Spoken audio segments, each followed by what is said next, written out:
Assalamualaikum warahmatullahi wabarakatuh. Perkenalkan, nama saya Serina dari Prodi Pendidikan Matematika Angkatan 2020 Universitas Sulawesi Barat. Nah, video ini saya akan menjelaskan permasalahan pembelajaran secara umum, yaitu pembelajaran bahasa Indonesia dan IPA.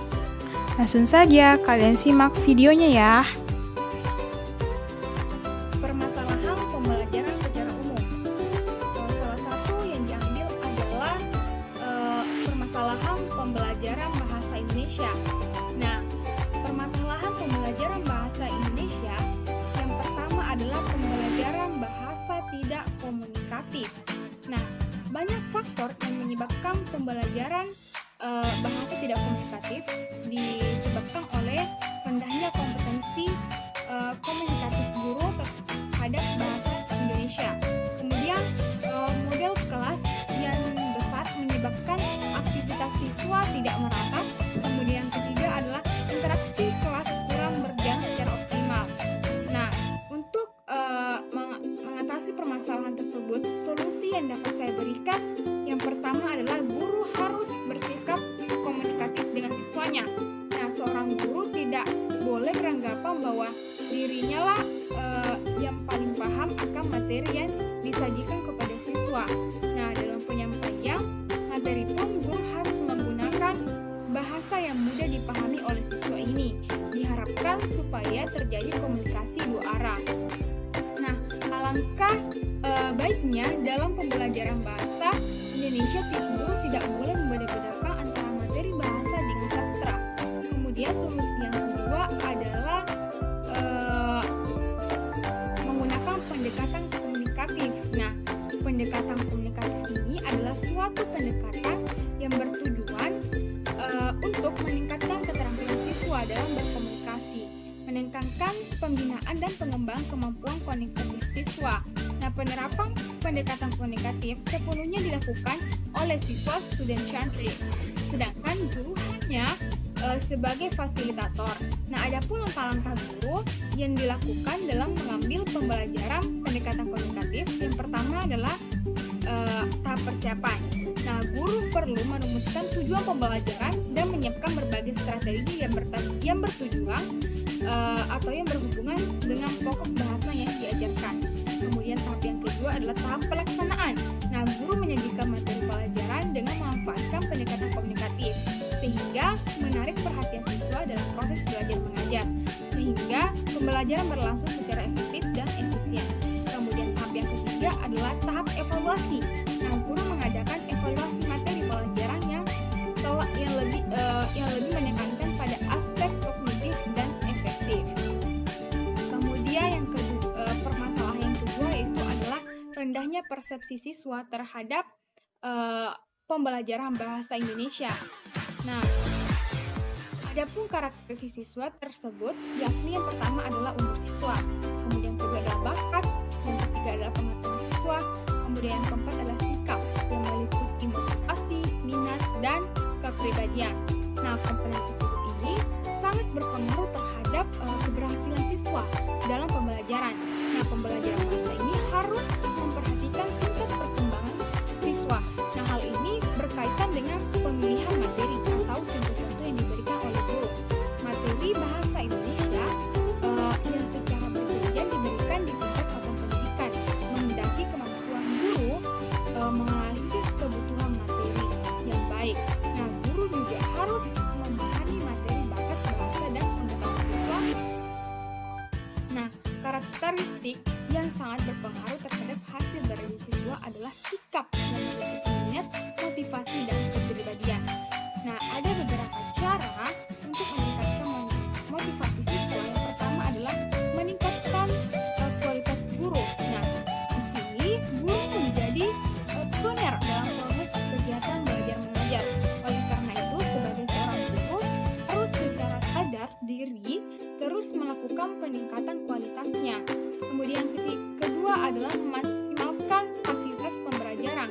Nah, untuk membangun motivasi belajar siswa, guru harus bisa memaksimalkan fasilitas standar belajar yang tersedia. Kemudian yang ketiga adalah pilih metode pembelajaran yang tepat. Nah, sebagai seorang guru, memang harus pandai dalam memilih metode belajar yang tepat. Nah, pemilihan metode belajar ini bisa menjadi tolak ukur apakah siswa merasa jenuh dalam kegiatan belajarnya atau bahkan merasa antusias dengan metode yang guru terapkan tersebut. Kemudian permasalahan yang ketiga ialah alat evaluasi yang tidak relevan. Nah, kecenderungan ini sangat berpengaruh terhadap guru dalam merencanakan dan mengimplementasikan pembelajaran di kelas. Nah, pada kenyataannya, guru hanya mengajarkan siswa untuk menjawab soal teoritis dan mengabaikan kemahiran berbahasa siswa. Nah, solusi dari permasalahan tersebut yang pertama adalah pemanfaatan teknologi informasi seperti lembaga-lembaga pendidikan, baik jalur pendidikan formal, informal, maupun jalur lainnya. Nah, dengan jalur informal ini dapat memanfaatkan teknologi informasi dalam mengakses informasi serta mengembangkan potensi diri dan lingkungan. Misalnya penggunaan internet, multimedia pembelajaran, sistem informasi, dan lain-lain. Kemudian solusi yang keempat adalah pemanfaatan sumber belajar. Permasalahan yang keempat itu pemanfaatan pokok sumber belajar atau buku tulis dalam pembelajaran. Nah, yang menyebabkan permasalahan tersebut adalah buku ajar yang digunakan oleh guru merupakan buku ajar yang disusun oleh tim penulis buku yang disetujui oleh Departemen Pendidikan Nasional. Nah, hal ini tentunya tidak sejalan dengan prinsip penetapan kurikulum tingkat satuan pendidikan yang digunakan.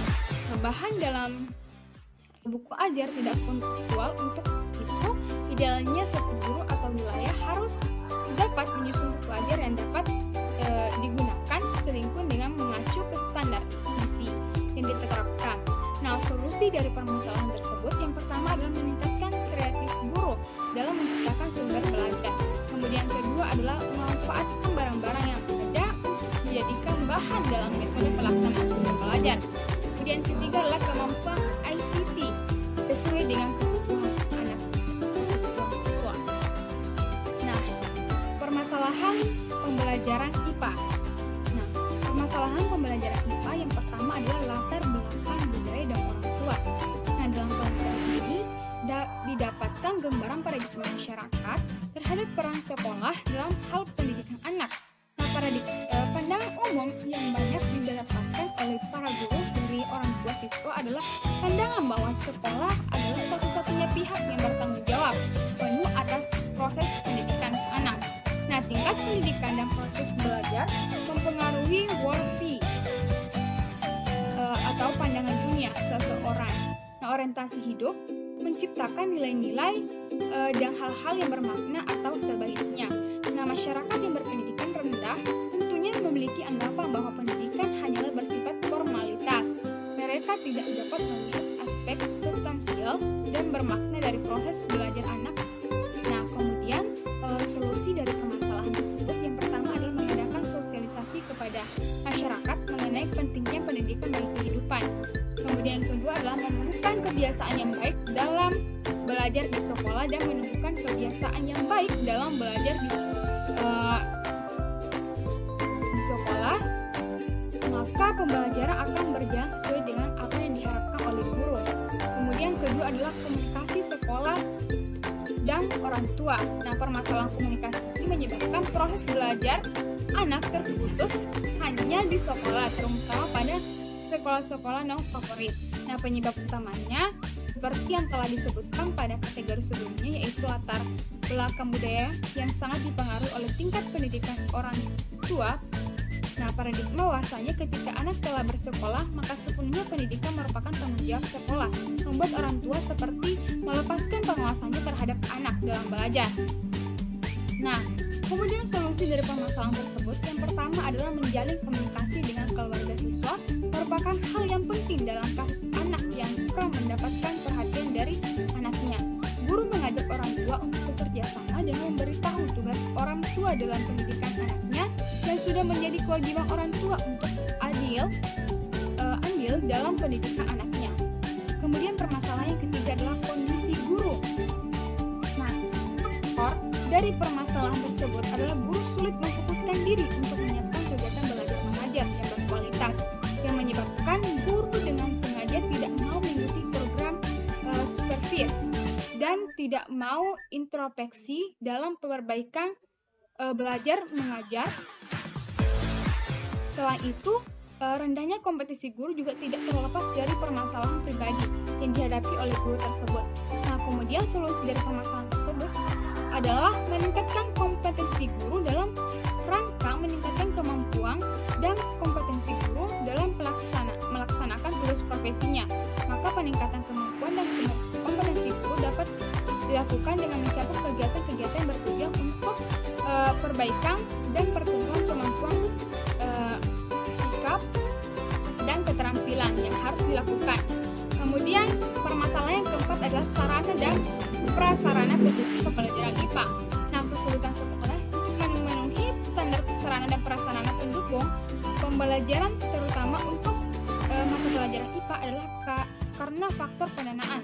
Nah, dana operasional utamanya di SMP atau MTS adalah berasal dari dana BOS yang dialokasikan penggunanya telah diatur oleh pemerintah.